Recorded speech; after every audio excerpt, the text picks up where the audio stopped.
ಸ್ನೇಹಿತರೆ, ಚರಿತ್ರೆ ಮತ್ತೊಂದು ವಿಡಿಯೋಗೆ ನಿಮಗೆಲ್ಲ ಪ್ರೀತಿಯ ಸ್ವಾಗತ. ದೆಹಲಿಯಲ್ಲಿ ಕಾರ್ ಬ್ಲಾಸ್ಟ್ ಆದ ಕೆಲವು ಗಂಟೆಗಳಲ್ಲಿ ಅತ್ತ ಪಾಕಿಸ್ತಾನದಲ್ಲಿ ಕೂಡ ದೊಡ್ಡ ಸ್ಫೋಟ ಸಂಭವಿಸಿದೆ. ಅದು ಕೂಡ ಪಾಕಿಸ್ತಾನದ ಡಿಸ್ಟ್ರಿಕ್ಟ್ ಕೋರ್ಟ್ ಪಕ್ಕದಲ್ಲೇ ದೊಡ್ಡದೊಂದು ಸ್ಫೋಟವಾಗಿದ್ದು, ಈ ಸ್ಫೋಟದಲ್ಲಿ 40ಕ್ಕೂ ಹೆಚ್ಚು ಜನರು ಬಲಿಯಾಗಿದ್ದಾರೆ ಅನ್ನುವ ಮಾಹಿತಿ ಇದೆ. ಇದರಲ್ಲಿ ಏನೋ ಸಾಮ್ಯತೆ ಇರೋದು ನಿಮ್ಗೆ ಅರ್ಥವಾಗಿರಬಹುದು. ಭಾರತದ ಕೆಂಪುಕೋಟೆಯ ಬಳಿ ಸ್ಫೋಟ ಸಂಭವಿಸುತ್ತೆ.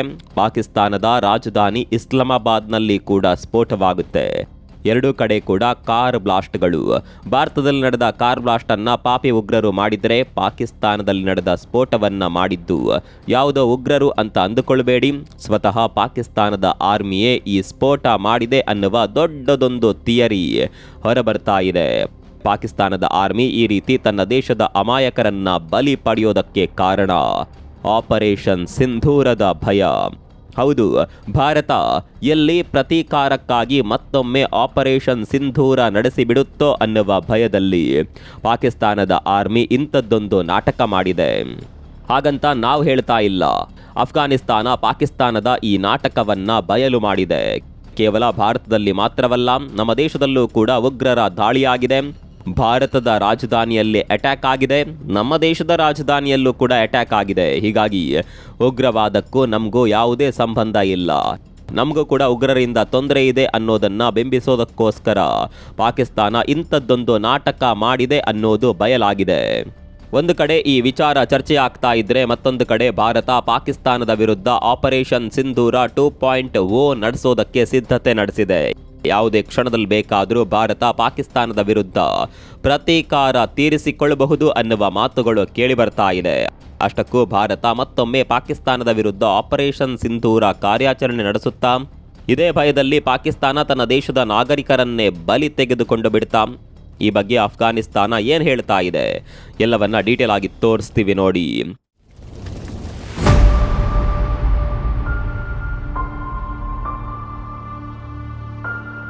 ಸ್ನೇಹಿತರೆ, ನಿಮಗೆಲ್ಲ ಆಪರೇಷನ್ ಸಿಂಧೂರ ಯಾವ ರೀತಿ ಆಯಿತು ಅನ್ನೋದು ಕರೆಕ್ಟ್ ಆಗಿ ನೆನಪಿರಬಹುದು. ಆಪರೇಷನ್ ಸಿಂಧೂರದ ಟೈಮ್ನಲ್ಲಿ ಭಾರತ ಟಾರ್ಗೆಟ್ ಮಾಡಿದ್ದು ಪಾಕಿಸ್ತಾನದಲ್ಲಿರುವ ಉಗ್ರ ನೆಲೆಗಳನ್ನ. ಅದರಲ್ಲೂ ಭಾರತ ಪಾಕಿಸ್ತಾನದಲ್ಲಿ ಅಡಗಿ ಕುಳಿತಿದ್ದ ನರರೂಪದ ರಾಕ್ಷಸ ಮಸೂದ್ ಅಜರನ್ನ ಟಾರ್ಗೆಟ್ ಮಾಡಿತ್ತು. ಭಾರತ ಪ್ಲಾನ್ ಮಾಡಿದ ಪ್ರಕಾರವೇ ಆತನ ಅಡಗು ತಾಣದ ಮೇಲೆ ದಾಳಿ ಮಾಡಲಾಗಿತ್ತು. ಈ ದಾಳಿಯಲ್ಲಿ ಮಸೂದ್ ಅಜರ್ನ ಕುಟುಂಬವೇ ಸರ್ವನಾಶವಾಗಿತ್ತು. ಆದರೆ ಮಸೂದ್ ಅಜರ್ ಜಸ್ಟ್ ಮಿಸ್ ಆಗಿದ್ದ. ತನ್ನ ಕುಟುಂಬವನ್ನ ಭಾರತ ನಾಶ ಮಾಡಿದೆ ಅನ್ನುವ ಕೋಪ ಮಸೂದ್ ಅಜರ್ ಎದೆಯಲ್ಲಿ ಕುದಿತಾ ಇತ್ತು. ಹೀಗಾಗಿ ಹೇಗಾದರೂ ಮಾಡಿ ಭಾರತದ ಮೇಲೆ ಪ್ರತೀಕಾರ ತೀರಿಸಿಕೊಳ್ಬೇಕು ಅಂತ ಹಲವು ತಿಂಗಳುಗಳಿಂದ ಪ್ಲಾನಿಂಗ್ ನಡೀತಾ ಇತ್ತು. ದೆಹಲಿ ಸ್ಫೋಟ ಕೂಡ ಅದೇ ಪ್ಲಾನಿಂಗ್ನ ಭಾಗ ಇರಬಹುದು ಅಂತ ರಾಷ್ಟ್ರೀಯ ಮಾಧ್ಯಮಗಳು ವರದಿ ಮಾಡ್ತಾ ಇವೆ. ಅಲ್ಲಿಗೆ ದೆಹಲಿಯ ಸ್ಫೋಟಕ್ಕೂ ಪಾಕಿಸ್ತಾನಕ್ಕೂ ಲಿಂಕ್ ಇದೆ ಅಂತ ಆಯಿತು. ಒಂದು ವೇಳೆ ಲಿಂಕ್ ಇದ್ದಿದ್ದೇ ಆದಲ್ಲಿ ಭಾರತ ಖಂಡಿತವಾಗಿಯೂ ಈ ಬಾರಿ ದೊಡ್ಡ ಮಟ್ಟದಲ್ಲಿ ಪ್ರತೀಕಾರ ತೀರಿಸಿಕೊಳ್ಳೋದ್ರಲ್ಲಿ ಅನುಮಾನ ಬೇಡ. ಈ ಬಗ್ಗೆ ಸರ್ಕಾರ ಸೈಲೆಂಟ್ ಆಗಿಯೇ ಸಭೆಗಳನ್ನ ನಡೆಸ್ತಾ ಇದೆ ಅನ್ನುವ ಮಾತುಗಳು ಕೇಳಿ ಬರ್ತಾ ಇದೆ. ಪಾಕಿಸ್ತಾನದ ಕೈವಾಡ ಇರೋದು ನಿಜವೇ ಆಗಿದ್ದಲ್ಲಿ ಭಾರತ ಮತ್ತೊಮ್ಮೆ ಆಪರೇಷನ್ ಸಿಂಧೂರ ನಡೆಸೋದಕ್ಕೆ ಪ್ಲಾನ್ ಮಾಡಿಕೊಂಡಿದೆ. ಕಳೆದ ಬಾರಿ ಅರ್ಧಕ್ಕೆ ನಿಲ್ಲಿಸಿದ್ದ ಆಪರೇಷನ್ ಸಿಂಧೂರವನ್ನ ಭಾರತ ಈ ಬಾರಿ ಕಂಪ್ಲೀಟ್ ಮಾಡಲಿದೆ. ಆದರೆ ಈ ಬಾರಿ ಕಳೆದ ಮಟ್ಟದ ತೀವ್ರತೆಗಿಂತ ದೊಡ್ಡ ಮಟ್ಟದಲ್ಲೇ ಭಾರತ ದಾಳಿ ಮಾಡುತ್ತೆ. ಪಾಪಿ ಪಾಕಿಸ್ತಾನಕ್ಕೆ ಕೂಡ ಈ ಭಯ ಕಾಡ್ತಾ ಇದೆ. ಇದೇ ಭಯದಲ್ಲಿ ಪಾಕಿಸ್ತಾನ ತನ್ನ ರಾಜಧಾನಿಯಲ್ಲಿ ಬ್ಲಾಸ್ಟ್ ಆಗುವಂತೆ ಮಾಡಿ ಈಗ ಜಗತ್ತಿನ ಮುಂದೆ ಸಿಂಪತಿಯ ನಾಟಕ ಮಾಡ್ತಾ ಇದೆ ಅಂತ ಅಫ್ಘಾನಿಸ್ತಾನ ಹೇಳ್ತಾ ಇದೆ. ನಾವು ಕೂಡ ಭಯೋತ್ಪಾದನೆಗೆ ಬಲಿ ಪಶುಗಳು. ಯಾವ ರೀತಿ ಭಾರತಕ್ಕೆ ಉಗ್ರರಿಂದ ತೊಂದರೆ ಇದೆಯೋ ಅದೇ ರೀತಿ ನಮಗೂ ಕೂಡ ಉಗ್ರರಿಂದ ತೊಂದರೆ ಇದೆ ಅನ್ನೋದನ್ನ ಜಗತ್ತಿಗೆ ತೋರಿಸೋದಕ್ಕೆ ಪಾಕಿಸ್ತಾನ ಇಂಥದ್ದೊಂದು ನಾಟಕ ಮಾಡಿದೆ ಅಂತ ಅಫ್ಘಾನಿಸ್ತಾನದ ಮಾಧ್ಯಮಗಳು ವರದಿ ಮಾಡಿವೆ. ಈ ವರದಿಯಲ್ಲಿ ಏನೋ ಅರ್ಥ ಇರೋದಂತೂ ಖಂಡಿತ. ಪಾಕಿಸ್ತಾನ ತನ್ನನ್ನು ತಾನು ಉಳಿಸ್ಕೊಳ್ಳೋದಕ್ಕೆ ಏನ್ ಮಾಡೋದಕ್ಕೂ ಕೂಡ ಸಿದ್ಧವಿರುವ ದೇಶ. ತನ್ನ ದೇಶದ ಜನರನ್ನ ಬಲಿ ಕೊಟ್ಟಾದ್ರೂ ಸರಿ ಅನ್ನುವ ಮನಸ್ಥಿತಿಯಲ್ಲಿ ಪಾಕಿಸ್ತಾನ ಇದೆ. ಹೀಗಾಗಿ ಅಫ್ಘಾನಿಸ್ತಾನದ ಮಾಧ್ಯಮಗಳು ಮಾಡಿರುವ ವರದಿಯನ್ನ ಜನ ನಂಬೋದಕ್ಕೆ ಶುರು ಮಾಡಿದ್ದಾರೆ. ಹಾಗೆ ನೋಡ್ಲಿಕ್ಕೆ ಹೋದ್ರೆ ಪಾಕಿಸ್ತಾನ ಹಾಗೂ ಅಫ್ಘಾನಿಸ್ತಾನಗಳ ನಡುವೆ ಈಗ ಎಲ್ಲವೂ ಸರಿ ಇಲ್ಲ. ಇತ್ತೀಚೆಗಷ್ಟೇ ಎರಡು ದೇಶಗಳು ಒಬ್ಬರ ಮೇಲೆ ಒಬ್ಬರು ದಾಳಿ ಮಾಡಿಕೊಂಡಿದ್ರು. ಒಂದು ಕಾಲದಲ್ಲಿ ಈ ಎರಡೂ ದೇಶಗಳು ಕೂಡ ಸ್ನೇಹಿತ ದೇಶಗಳು ಕೂಡ ಆಗಿದ್ವು ಅನ್ನೋದನ್ನ ಮರೆಯುವ ಹಾಗಿಲ್ಲ.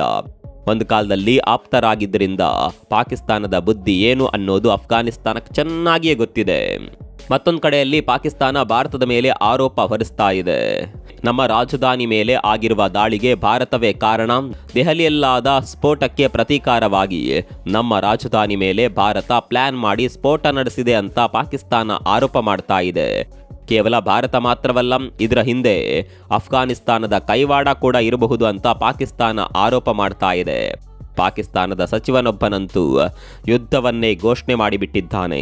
ಪಾಕಿಸ್ತಾನ ಯುದ್ಧ ಸನ್ನಿವೇಶದಲ್ಲಿದೆ, ನಮ್ಮ ಕೋರ್ಟ್ನ ಮುಂದೆಯೇ ದಾಳಿ ನಡೆದಿದೆ, ನಾವು ಯುದ್ಧ ಸನ್ನದ್ಧರಾಗಬೇಕು, ಈ ದಾಳಿಗೆ ಅಫ್ಘಾನಿಸ್ತಾನದ ಉಗ್ರರು ಕಾರಣವಾಗಿರಬಹುದು, ಇದರ ಜೊತೆಗೆ ಕಾಣದ ಕೈಗಳ ಕೈವಾಡ ಕೂಡ ಇರಬಹುದು, ಏನೇ ಇದ್ರೂ ನಾವು ಈ ಯುದ್ಧವನ್ನ ಸಮರ್ಥವಾಗಿ ಎದುರಿಸಬೇಕು ಅಂತ ಪಾಕ್ ಸಚಿವ ಸೋಷಿಯಲ್ ಮೀಡಿಯಾದಲ್ಲಿ ಪೋಸ್ಟ್ ಹಾಕಿದ್ದಾನೆ. ಒಂದಂತೂ ಸತ್ಯ, ಇಲ್ಲಿ ಪಾಕಿಸ್ತಾನ ತನ್ನನ್ನು ತಾನು ಬಚಾವ್ ಮಾಡಿಕೊಳ್ಳೋದಕ್ಕೆ ದೊಡ್ಡ ಮಟ್ಟದಲ್ಲೇ ನಾಟಕ ಮಾಡ್ತಾ ಇದೆ. ಭಾರತದ ದಾಳಿ ಹೇಗಿರುತ್ತೆ ಅನ್ನೋದು ಆಪರೇಷನ್ ಸಿಂಧೂರದ ಮೊದಲ ಭಾಗದಲ್ಲೇ ಪಾಕಿಸ್ತಾನಕ್ಕೆ ಅರ್ಥ ಆಗಿದೆ. ಹೀಗಾಗಿ ಮತ್ತೊಮ್ಮೆ ಭಾರತ ದಾಳಿ ಮಾಡಿದರೆ ಅದನ್ನು ಸಹಿಸಿಕೊಳ್ಳುವ ತಾಕತ್ತು ಪಾಕಿಸ್ತಾನಕ್ಕೆ ಇಲ್ಲ. ಹೀಗಾಗಿ ತನ್ನ ಜನರನ್ನೇ ಬಲಿಕೊಟ್ಟು ಸಿಂಪತ್ತಿ ತೆಗೆದುಕೊಳ್ಳುವ ನಾಟಕ ಮಾಡ್ತಾ ಇದೆ ಪಾಕಿಸ್ತಾನ. ಮತ್ತೊಂದು ಕಡೆ ನಾವು ಅಫ್ಘಾನಿಸ್ತಾನವನ್ನು ಸುಮ್ಮನೆ ಬಿಡೋದಿಲ್ಲ ಅಂತಾನೂ ಪಾಕಿಸ್ತಾನ ವಾರ್ನ್ ಮಾಡಿದೆ. ಅದಕ್ಕೆ ಭಾರತದ ಮೇಲೆ ದಾಳಿ ಮಾಡ್ತೇವೆ ಅಂತ ಹೇಳೋದಕ್ಕೆ ದಂಬಿಲ್ಲ. ಹೀಗಾಗಿ ಅಫ್ಘಾನಿಸ್ತಾನವನ್ನ ಟಾರ್ಗೆಟ್ ಮಾಡ್ತಾ ಇದೆ. ಪಾಕಿಸ್ತಾನ ಇಂಥದ್ದೊಂದು ವಾದವನ್ನ ಮುಂದೆ ಇಡ್ತಾ ಇರೋದರ ಹಿಂದೆ ಅಮೆರಿಕದ ಕೈವಾಡ ಕೂಡ ಇರಬಹುದು ಅನ್ನುವ ಮಾತಿದೆ. ಅದಕ್ಕೆ ಕಾರಣಗಳು ಕೂಡ ಇದೆ. ಅಮೆರಿಕಾಗೆ ಅಫ್ಘಾನಿಸ್ತಾನದ ಬಾಗ್ರಾಮ್ ಏರ್ಬೇಸ್ನ ಅಗತ್ಯ ಇದೆ. ಆದರೆ ನೇರವಾಗಿ ಅಫ್ಘಾನಿಸ್ತಾನದ ಮೇಲೆ ದಾಳಿ ಮಾಡಿ ಏರ್ಬೇಸ್ ಕಿತ್ಕೊಂಡ್ರೆ ಅಮೆರಿಕದ ಪ್ರತಿಷ್ಠೆಗೆ ಧಕ್ಕೆ ಬರುತ್ತೆ.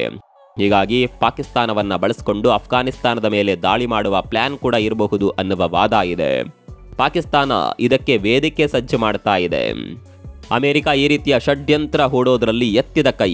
ಈ ವಾದವನ್ನ ಕೂಡ ಅಲ್ಲಗಳೆಯುವಂತಿಲ್ಲ. ಹೀಗೆ ಒಂದು ಕಡೆಯಲ್ಲಿ ಪಾಕಿಸ್ತಾನ ಅಫ್ಘಾನಿಸ್ತಾನದ ಮೇಲೆ ಆರೋಪ ಮಾಡ್ತಾ ಇದ್ರೆ, ಮತ್ತೊಂದು ಕಡೆಯಲ್ಲಿ ಅಫ್ಘಾನಿಸ್ತಾನ ಪಾಕಿಸ್ತಾನದ ನಾಟಕವನ್ನ ಬಯಲು ಮಾಡಿದೆ. ಸ್ನೇಹಿತರೆ, ಇಲ್ಲಿ ಮತ್ತೊಂದು ವಿಚಾರ ನಿಮಗೆ ಗೊತ್ತಿರಬೇಕು. ದೆಹಲಿ ಬ್ಲಾಸ್ಟ್ ಉಗ್ರರ ಪ್ಲಾನ್ ನಂತೆ ನಡೆದೇ ಇಲ್ಲ. ಅವರು ಪ್ಲಾನ್ ಮಾಡಿದ 10ರಷ್ಟು ತೀವ್ರತೆಯಲ್ಲಿ ಕೂಡ ಆ ಬ್ಲಾಸ್ಟ್ ಆಗಿರಲಿಲ್ಲ. ಅವರ ಪ್ಲಾನ್ ತುಂಬಾನೇ ದೊಡ್ಡದಿತ್ತು ಅನ್ನುವ ವಿಚಾರ ಕೂಡ ಈಗ ಬಹಿರಂಗಗೊಂಡಿದೆ.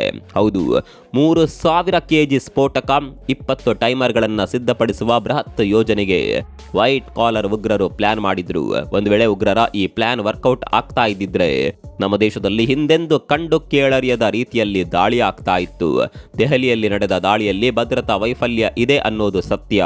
ಆದರೆ ದೊಡ್ಡ ದಾಳಿಯನ್ನ ತಡೆಯುವಲ್ಲಿ ನಮ್ಮ ಇಲಾಖೆಗಳು ಯಶಸ್ವಿಯಾಗಿದೆ ಅನ್ನೋದು ಕೂಡ ಅಷ್ಟೇ ಸತ್ಯ. ಒಂದು ವೇಳೆ ಪ್ಲಾನ್ ಮಾಡಿದ ರೀತಿಯಂತೆ ನಡೀತಾ ಇದ್ರೆ ಸಾವಿರಾರು ಜನ ಬಲಿಯಾಗ್ತಾ ಇದ್ರು. ಒಂದು ಕಾಲದಲ್ಲಿ ಅವಿದ್ಯಾವಂತರು ಮಾತ್ರ ಈ ಉಗ್ರ ಜಾಲದಲ್ಲಿ ಇರ್ತಾ ಇದ್ರು. ಆದರೆ ಈಗ ಉಗ್ರವಾದ ಕೂಡ ಶಿಕ್ಷಣ ಪಡೆದವರಲ್ಲೇ ಹೆಚ್ಚು ಕಾಣಿಸ್ತಾ ಇದೆ.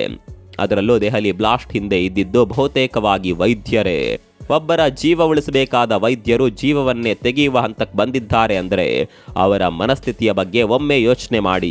ಈ ಸ್ಫೋಟದ ಹಿಂದೆ ಯಾರದ್ದೇ ಕೈವಾಡ ಇರಲಿ, ಅವರನ್ನ ಸುಮ್ಮನೆ ಬಿಡಬಾರ್ದು. ಅದರ ಜೊತೆಗೆ ನಮ್ಮ ದೇಶದಲ್ಲಿ ಇನ್ಮುಂದೆ ಈ ರೀತಿಯ ಘಟನೆಗಳು ಕೂಡ ನಡೆಯದಂತೆ ಎಚ್ಚರ ವಹಿಸಬೇಕು. ಭದ್ರತೆಯನ್ನ ಇನ್ನಷ್ಟು ಹೆಚ್ಚು ಮಾಡಬೇಕು. ಗುಪ್ತಚರ ಇಲಾಖೆ ಇನ್ನಷ್ಟು ಸ್ಟ್ರಾಂಗ್ ಆಗಬೇಕು. ನಿಮ್ಮ ಪ್ರಕಾರ ಪಾಕಿಸ್ತಾನ ಆಪರೇಷನ್ ಸಿಂಧೂರದ ಭಯದಲ್ಲೇ ತನ್ನ ನಾಗರಿಕರನ್ನ ಬಲಿಕೊಟ್ಟು ಬಿಡ್ತಾ? ನಿಮಗೇನನ್ಸುತ್ತೆ? ಕಾಮೆಂಟ್ ಮಾಡಿ.